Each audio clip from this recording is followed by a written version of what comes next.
Thank you very much, Mr. Young, for that great introduction, and I could not agree with him more. Thank you, Mr. Lee, Mr. Palmer, for inviting me to come back to the school, and Ms. Poon for making this all possible. And guys, I'm super, super excited to be here, especially because you're in grade 11.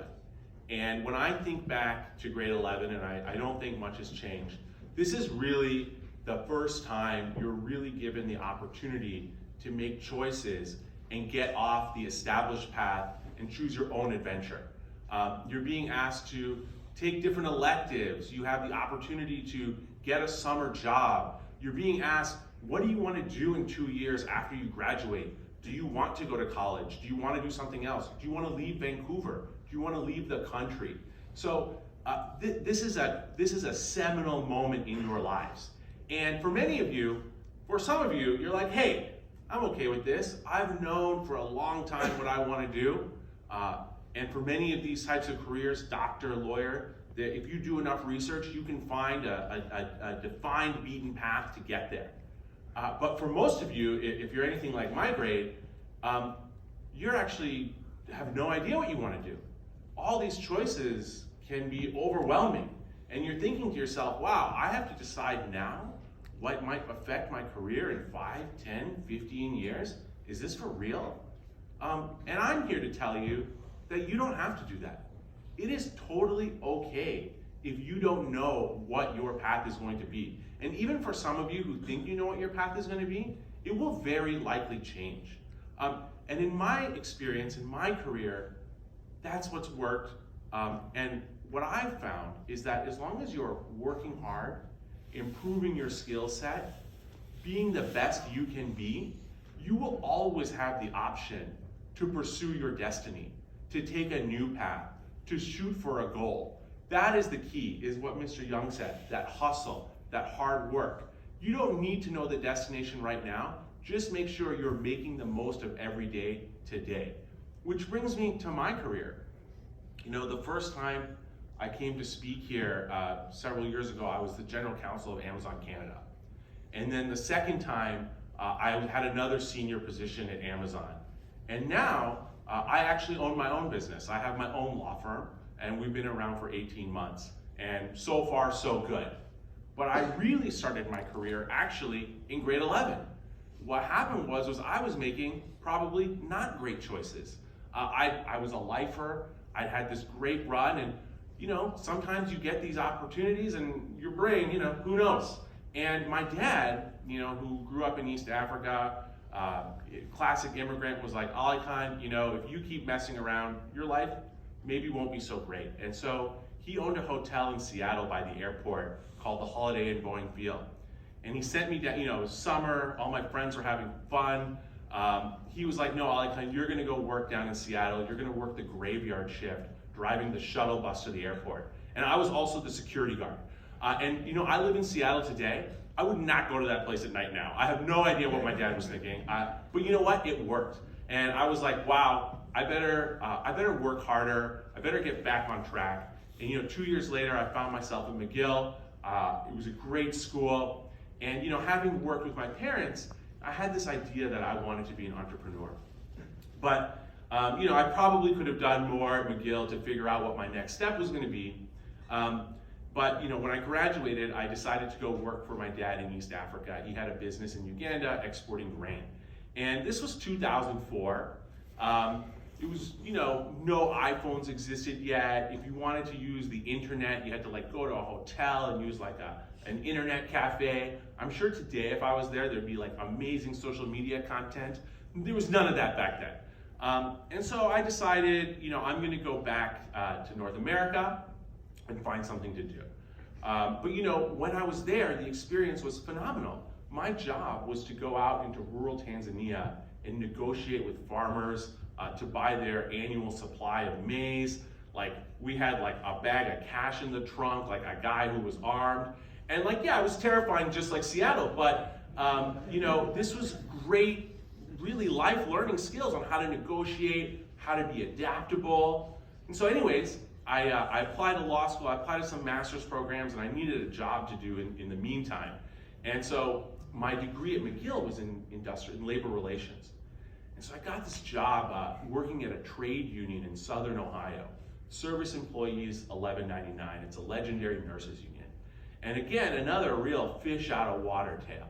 You know, here's Alykhan from St. George's, working in Southern Ohio in Toledo, knocking on people's doors and trying to convince these nurses to like rise up against the man and fight their employer. It was, again, you know, but again, it was pretty great experience, like trying to get people to welcome me, persuade them to take this big risk.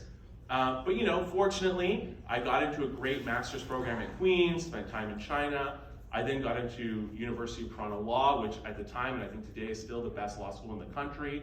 I became the president of the law school. And you know, I was very fortunate that when I graduated, I was offered a position at you know, a top 5 firm in New York, Paul Weiss. 3 of the last 5 female Supreme Court justices worked there. And I remember sitting there one night, it was like 1 in the morning, we were in a conference room, like trying to do some billion-dollar deal that was, you know, on the front page of the Wall Street Journal. And I was thinking to myself, wow, like 4 years ago, I was like in a farm in Tanzania negotiating with a farmer. And here I am negotiating this billion-dollar deal. This is phenomenal. Like, I could not believe it. But it was a grind. Like, it was really hard work. You know, you'd show up at work in the morning, you literally did not know if you were gonna leave that night. You had to keep an extra suit in your office because you would be working all night. It was intense. So I was looking for something else to do, and remember, I'd actually always wanted to be an entrepreneur, yet here I was kind of on this established path as a lawyer. And so I started to negotiate, actually. I found a business for sale in Vancouver.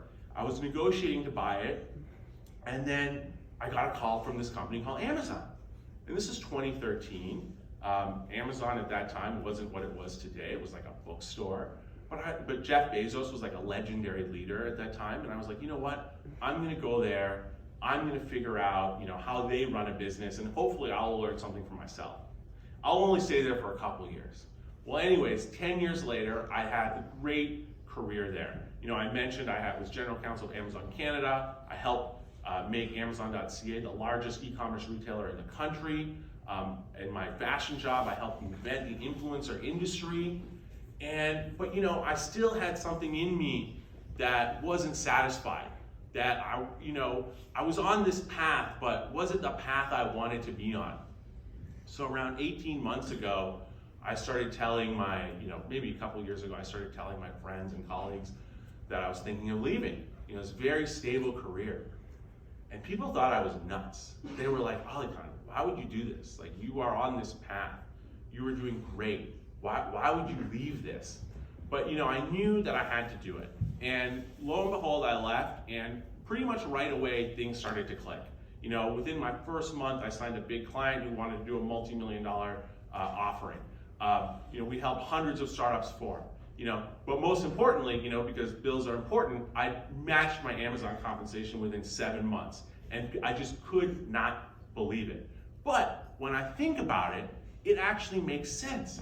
Because so much of what I learned in those other jobs has helped me be successful. So, you know, when I was pitching to those nurses in Ohio and getting them to take a big risk, it's the same, very similar process as pitching to a client and getting them to take a risk on our young firm. When I was negotiating deals in Tanzania or in New York, I use those skills today when I negotiate with different types of investors and owners. All of that went into it. And you know, I started a business with no book. And what did I do? I learned from Amazon that every day there are sellers out there who have no demand, create a product, advertise, and are able to bring people through the door. And that's how I built my book of business.